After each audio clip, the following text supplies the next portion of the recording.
If your brain feels like it has 37 tabs open, three of them are frozen, and one playing music you can't even find, then this episode is for you.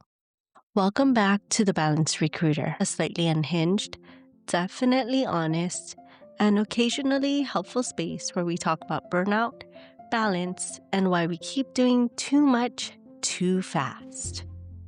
Hi, I'm Chastity, doggy mommy, professional plate spinner, laundry dodger, and currently resisting the urge to book a very unnecessary but deeply deserved one-day runaway trip to Maui. Just long enough for some Ono food, a glass of wine upcountry, and the reminder that slowing down is a skill, not a failure. So, why does everything feel so urgent? Many of us will actually blame bad time management. But it's actually not that. We're bad at pacing. Everything feels urgent because everything is constantly available. The messages, the notifications, the updates, expectations.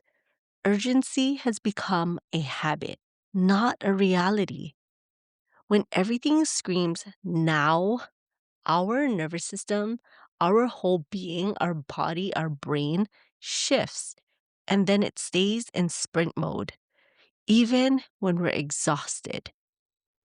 How many times have you told yourself, I just gotta squeeze in one more thing. I just gotta finish out this task. I have to do this project. And your body is tired. Your brain is tired. And it's not because the deadline is tomorrow. It's because the expectations are there, even if it's expectations you put on yourself. What also gets us is what I call the time suck culprits. Let's name it. Let's not call it social media. Let's not call it apps. I call them scroll traps. The apps that steal time in 5-minute increments until all of a sudden the sun is rising and you've achieved nothing. When the things I wanted to achieve in the morning, like taking my puppy out for an early morning walk, getting my steps in, being able to curl my hair before I head out to work, didn't get done. Nothing got achieved except emotional overstimulation. This is also known as the doom scroll dens, time vampires, brain junk food. Deleting these apps doesn't make you boring. It makes you present. And yes, deleting them is self-care and not a punishment. It allows you to focus on the things that really matter to you. Let's release the days of wasting our mornings or wasting our nights on scrolling through social media and seeing other people's highlights. Let's make our own highlights. Sometimes doing everything fast doesn't make you efficient. It makes you scattered. Good habits aren't about adding more systems. They're about removing friction. So try this. One priority per day. One non-negotiable break. And one thing you intentionally don't do. Progress loves consistency. Burnout loves and thrives on chaos. That's why the Maui daydream totally works for this episode. It's not a full escape. It's not a dramatic reset. I mean, seriously, it's a 30-minute airplane ride from where I'm at. This just allows enough space for me to breathe, eat something amazing, sip on delicious wine upcountry. And remember, not everything needs to happen right now. Sometimes slowing down doesn't kill momentum.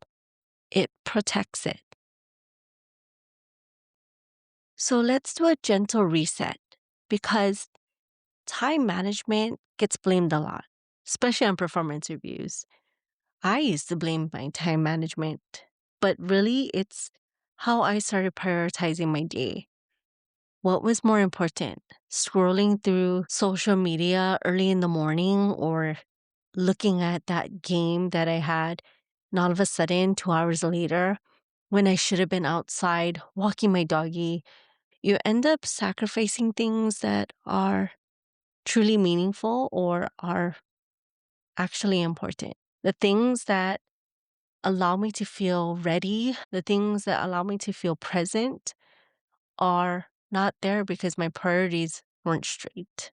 Pacing myself appropriately is really important. And I'm here to talk about that because when we don't prioritize or pace ourselves appropriately, we don't do the things that we want to get done.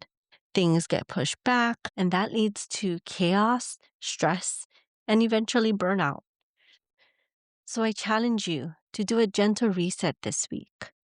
It's just one small reset.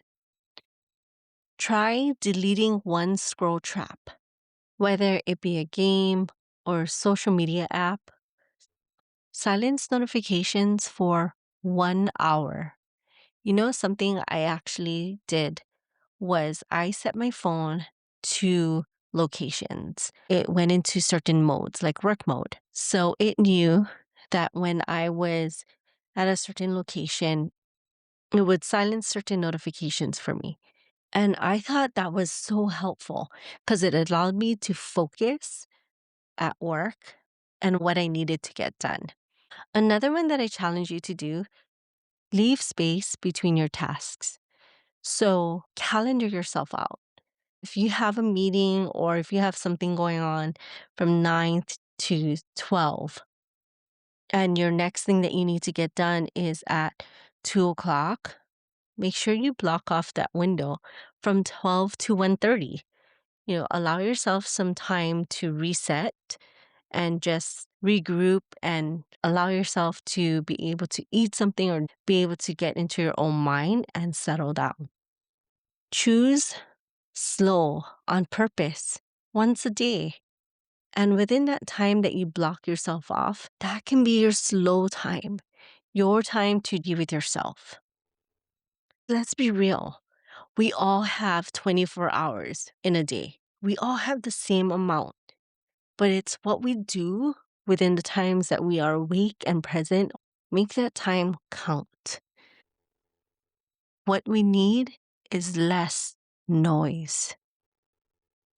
If today's version of balance means doing less more intentionally, that counts.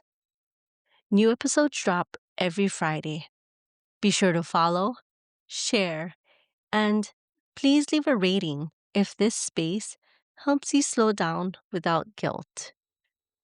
And remember, burnout is real, balance is the goal, and I'm somewhere in between, probably deciding if deleting one app will actually change my life. Spoiler alert, it actually might. And I'll see you on the next episode.